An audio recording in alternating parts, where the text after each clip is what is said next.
Hi guys, welcome to T-Faithful TV. We are back again with the latest gossip nyaya dziri kupisa dziri kutenderera pasocial media. Mambo Dhuterere vari kuenda kunoroora mukadzi wavo wechi2 kuChinhoyi. Ndo nyaya iripo guys. Handizivi guys not kudini nazvo asi tazviwana pareliable source yedu.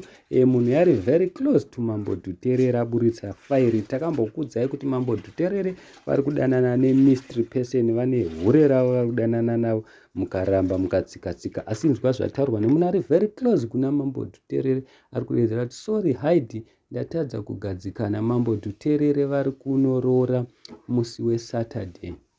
Bhebhi rinogara kuChinhoyi, second wife. Ndichaenda ikoko neSaturday yacho ndokuudzai program.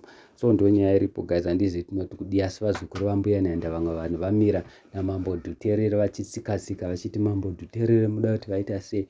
1, mukadzi wavo muhombe kwavari. 2, mukadzi wavo haagoni kupfeka. Vamwe vanhu vari kuti Mambo Dhuterere akanyeperwa kuti mudiki. Mukadzi wake hanzi mukadzi ndiye akanyepa achiti nditi ndiri mudiki. Saka munongoziva mega vari kuti hanzi mukadzi waMambo Dhuterere akashandisa nyaya dzebhora. Munongoziva kubhora kuti unogona kunge uri muhombe asi kana vakatsika-tsika vakachinja-chinja une wakuonekwa uri munhu mudiki wototamba bhora. So ndo nyaya iripo guys.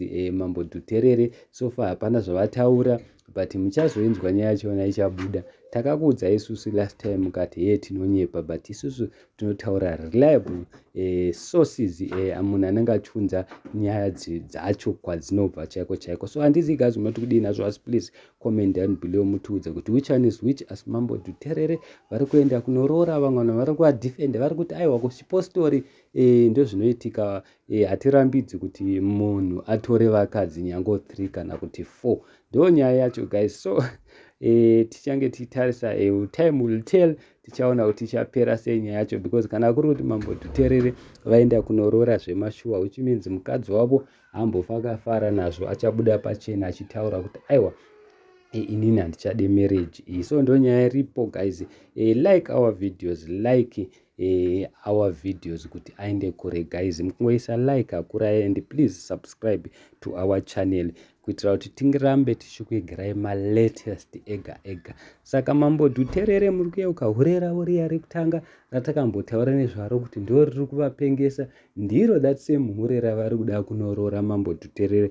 Vari kudedzera kuti aiwa inini ndiri kuda mwana mudiki, ndiri kuda mukadzi akanaka, kwete mukadzi wangu uyu 1 akandinyepera kuti iye ane makore madiki apa kupfeka hagoni. Saka inini I'm sick and tired with this wife. I'm marrying mukadzi wangu uya hure rangu riya ramaiseka muchindituka. Thank you so much. Don't forget to subscribe.